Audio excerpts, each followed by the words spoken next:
राम मंदिर ट्रस्ट की जो बैठक हुई उसमें चंपत राय को क्लीन चिट मिल गई। सिर्फ क्लीन चिट ही नहीं, चंपत राय की तारीफ में ट्रस्ट के सदस्यों ने कसीदे भी पढ़े, उन्हें पूरी तरीके से निर्दोष निष्कलंक बताया। यही नहीं, कुछ सदस्यों ने तो उनके इस्तीफे को नहीं लेने पर जोर दिया और जब इस्तीफा हो गया तो अब भी कई सदस्य उनकी वापसी की भी मांग कर रहे हैं। यह सब कुछ चंपत राय को लेकर चल रहा है। जब क्लीन चिट मिल गई तो चंपत राय ने अपनी चुप्पी भी तोड़ दी। अब दोबारा से उनको वापस लाने की मांग भी शुरू हो रही है। लेकिन इतना सब होने के बाद क्या बीजेपी की साख बच रही है या फिर चंपत राय के प्रकरण में खासकर उनको क्लीन चिट मिलने के बाद बीजेपी की मुसीबत और बढ़ गई है? आज इसी का विश्लेषण, क्योंकि आस्था पर पड़ी इस गहरी चोट ने बीजेपी के लिए भी बड़ी समस्या पैदा कर दी है। आज इसी का विश्लेषण। जैसे ही चढ़ावा चोरी कांड सामने आया, खुलासा करने वाले अखिलेश यादव थे और वैसे ही पूरे देश में यह मुद्दा जंगल में आग की तरह फैल गई। बीजेपी के लोग अपना दामन बचाते दिखे, ट्रस्ट को सामने आकर सफाई देने की बात कहते रहे। ट्रस्ट की तरफ से जब लंबे समय तक कोई सफाई नहीं आई, एसआईटी बनी और एसआईटी के बनने के साथ ही एक बड़ा लूटकांड, एक बड़ा चढ़ावा चोरी कांड सामने आ गया। उसके बाद भी चंपत राय, जो कि इसके महासचिव हैं, जो कि सर्वे सर्वा हैं, एक तरीके से ऑपरेशनल हेड हैं, इस ट्रस्ट के कर्ता धर्ता हैं, जब उनको क्लीन चिट मिल गई उसके बाद बीजेपी के भीतर भी एक परेशानी, एक हलचल दिखाई दे रही है। बीजेपी के लोग इस बात को लेकर बेहद दुखी हैं कि चंपत राय का यह मुद्दा पूरी तरीके से भाजपा के ऊपर चिपकता जा रहा है। ट्रस्ट के जितने सदस्य हैं उनसे शायद ही कोई पूछताछ हो, पग पग पर उनको कहीं जवाब नहीं देना, लेकिन बीजेपी के लोगों को हर गली मोहल्ले, चौक चौराहे, राजधानी, पार्टी दफ्तर, हर जगह बीजेपी को इसका जवाब देना है। और तो और, अगर बड़ी कार्रवाई में चंपत राय पर भी कार्रवाई हुई होती तो शायद बीजेपी के लिए कोई फेस सेविंग था। लेकिन एसआईटी रिपोर्ट में जब चंपत राय को लगभग क्लीन चिट मिल गई है, चंपत राय खुलकर अब अपनी बात कहने के लिए तैयार हैं और उन्होंने अपने तरफ से एक चिट्ठी भी जारी कर दी है। इसके बाद से अब ऐसा लगता है कि अब तमाम जवाब बीजेपी को ही देने होंगे। चंपत राय को क्लीन चिट मिल जाने के बाद अब ट्रस्ट के जो सदस्य हैं, ट्रस्ट के जो अंदर बैठे संत और महंत हैं, उन लोगों ने दोबारा चंपत राय को ट्रस्ट में लाने की मांग भी शुरू कर दी है। अगर अंदर की बात जाने तो जितने ट्रस्ट के मेंबर थे सभी, ज्यादातर इनफैक्ट, उसमें से चंपत राय से खफा थे और सभी चाहते थे कि चंपत राय खुद से इस्तीफा दे दें, चंपत राय को अलग कर दिया जाए, तुरंत इनका स्वीकार इस्तीफा हो जाए। लेकिन जब ट्रस्ट की बैठक हुई तो सबके सुर बदले हुए थे। हम समझेंगे कि आखिर इसके पीछे कौन है, क्यों आखिर चंपत राय को पूरी तरीके से क्लीन चिट देने की कोशिश की गई है। लेकिन समस्या बीजेपी के सामने बड़ी विकराल है। अब बीजेपी के नेता, मंत्री, तमाम लोग भागते दिख रहे हैं। यही नहीं, अब जब राम मंदिर के चढ़ावा का सवाल पूछा जा रहा है तो कब्रिस्तान की बात हो रही है, बाबरी मस्जिद के चंदे की बात हो रही है और तो और वक्फ की भी बात हो रही है। यानी कि सीधा चढ़ावा चोरी पर भाजपा के बड़े नेता, मंत्री जवाब देने के बजाय अब इसका विमर्श बदलने में लगे हैं। लेकिन चंपत राय से जो भारी नुकसान हुआ है, खास करके परसेप्शन का, खास करके विमर्श का, नैरेटिव का, उसकी भरपाई होती नहीं दिख रही है। आरएसएस, जो कि इसकी सुप्रीम बॉडी है, जिसके प्रचारक के तौर पर चंपत राय 1991 में जब जिसे कहते हैं ढांचे का, विवादित ढांचे का या बाबरी का विध्वंस हुआ, उसके बाद संगठन की तरफ से भेजे गए थे। लगभग 45 साल से चंपत राय अयोध्या में है, जर्रे जर्रे को जानते हैं, नस नस पहचानते हैं, लेकिन उनके नाक के नीचे इतना बड़ा चढ़ावा कांड हो गया। इस्तीफा देने के बजाय, खुद को जांच के लिए प्रस्तुत करने के बजाय, उन्होंने जब पत्र लिखा तो यह कहा कि उन पर अनर्गल आरोप लगाए गए हैं और वो वक्त आने पर बिंदुवार क्रमवार इसका जवाब देंगे। वो जब जवाब देंगे तब देंगे, लेकिन अभी सबसे बड़ा सवाल यही है कि आखिर ट्रस्ट के भीतर उनके इतने मुरीद कैसे आ गए? ट्रस्ट के लोग आखिर उन्हें बचाना क्यों चाहते थे? आप सुनिए ट्रस्ट के एक एक मेंबर की बात। कैसे ट्रस्ट के भीतर जब चंपत राय का नाम आया तो सभी उनके इस्तीफे के विरोध में थे। सुनिए कमल नयन दास, जो कि उस मीटिंग में थे और महंत नृत्य गोपाल दास के जिसे कह सकते हैं कि उनके उत्तराधिकारी हैं, उन्होंने ट्रस्ट की मीटिंग में चंपत राय को लेकर जो बात हुई उस पर कहा क्या है, सुनिए। ऐसा रहा, विषय आया माननीय श्री चंपत जी के इस्तीफे की बात, तो जितने हमारे ट्रस्टी थे सब एक स्वर से नहीं हम इस्तीफा स्वीकार नहीं करते हैं। तो ट्रस्टी जो चेन्नई में रहते हैं पारस सरन जी, उनने कहा नियम यह है कि स्वीकार आप करें या न करें, ट्रस्टी ने इस्तीफा दे दिया तो अपने आप ही स्वीकार हो जाता है।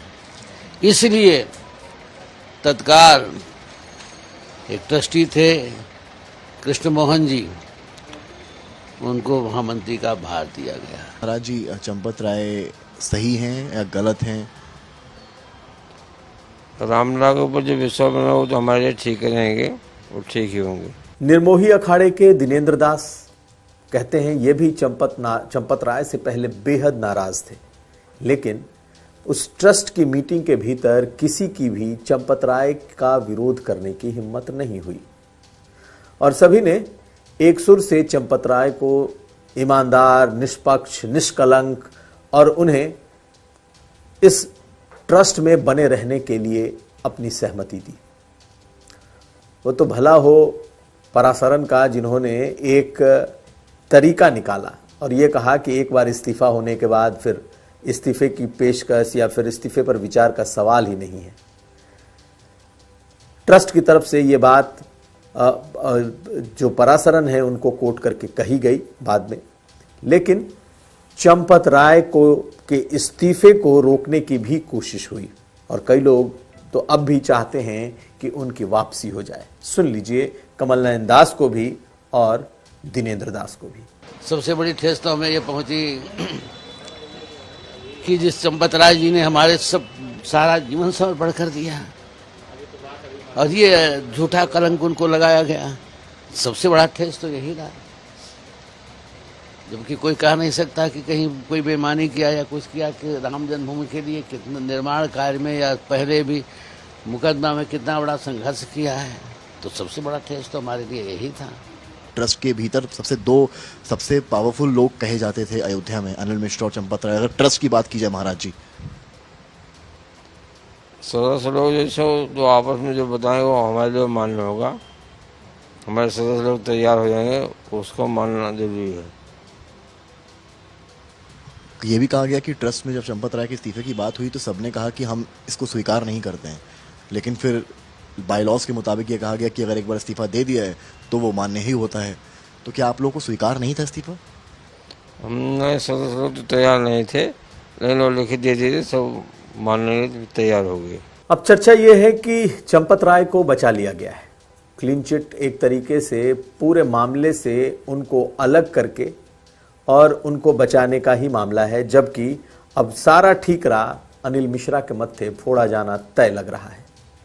जिस तरीके से अयोध्या पुलिस ने अनिल मिश्रा को अब नोटिस भेजा है, यह साफ है कि अनिल मिश्रा अब इसमें बुरी तरीके से आने वाले वक्त में फंस जाएंगे, क्योंकि किसी न किसी को तो जिम्मेदारी लेनी होगी या किसी न किसी को तो बलि का बकरा बनना पड़ेगा। और जब चंपत राय को बचाया जा रहा है तो बलि का बकरा अब अनिल मिश्रा ही बनेंगे, ऐसी चर्चा है। लेकिन साख का नुकसान बड़ा नुकसान है। कहते हैं कि पिछले कुछ वक्त से जैसे ही ये चढ़ावा चोरी कांड सामने आया, संघ भीतर ही भीतर सक्रिय हो गया। संघ के जो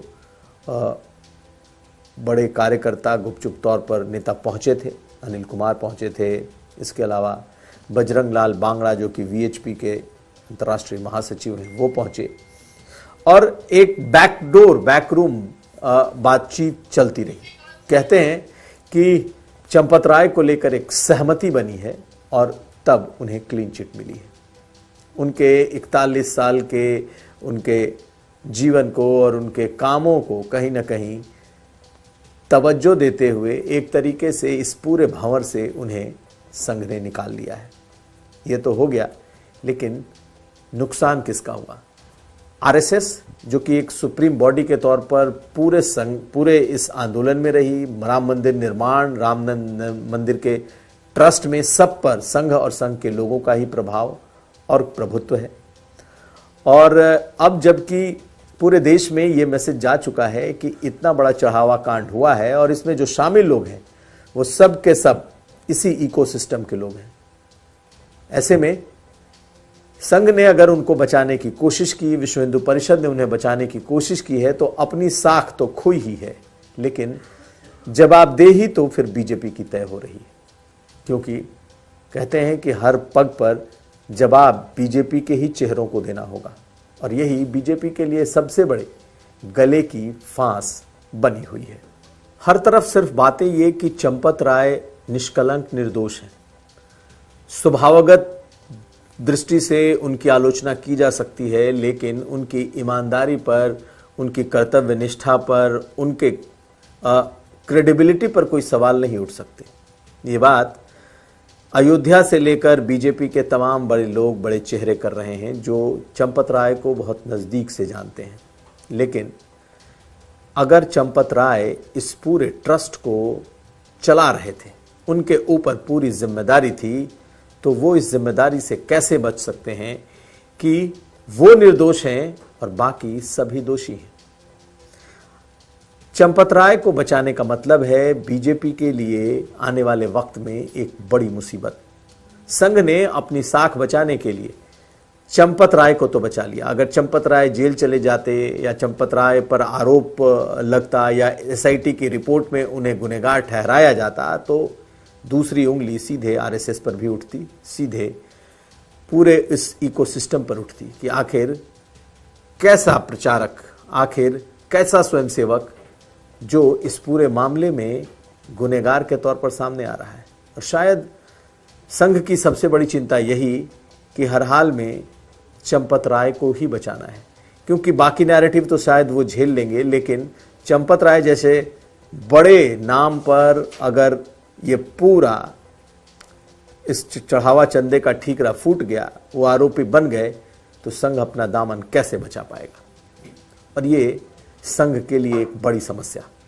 खैर, शुरुआती जांच रिपोर्ट में साफ दिख रहा है कि चंपत राय अब क्लीन चिट पा गए हैं, लेकिन इसी रिपोर्ट में यह भी दिख रहा है कि अनिल मिश्रा, हालांकि उनका भी बैकग्राउंड संघ और वीएचपी का ही है, अब वो इस मामले में फंसते हुए दिखाई भी दे रहे हैं।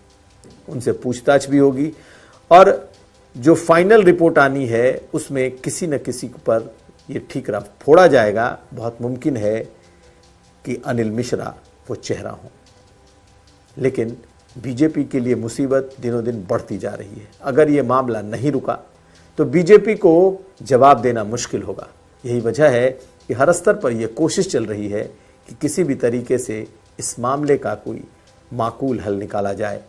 लेकिन ट्रस्ट के उन सदस्यों का क्या, जो पहले तक, जब तक चंपत राय पद पर थे तब तक तो उनके खिलाफ खूब थे, बोलने की हिम्मत नहीं जुटा पाते थे, लेकिन सभी चाहते थे कि चंपत राय इस पद से हटा दिए जाएं। और जब मामला विकराल हो गया, जब पता चल गया कि चंपत राय अब इस पद पर नहीं रहेंगे और उन्होंने इस्तीफा दे दिया, उसके बाद ट्रस्ट की बैठक में चंपत राय की तारीफ में कसीदे पढ़े गए। आखिर ये दो तरह की बातें क्यों?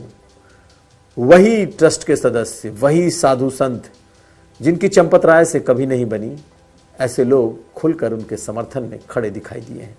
खैर, अब इंतजार चंपत राय की उन बातों का है जो उन्होंने अपनी चिट्ठी में लिखा है कि वक्त आने पर वो बिंदुवार, क्रमवार सब जवाब देंगे। हमें भी इसका इंतजार रहेगा। यह था आज का यूपी। हम कल फिर हाजिर होंगे। हमें दीजिए इजाजत। देखते रहिए यूपी तक।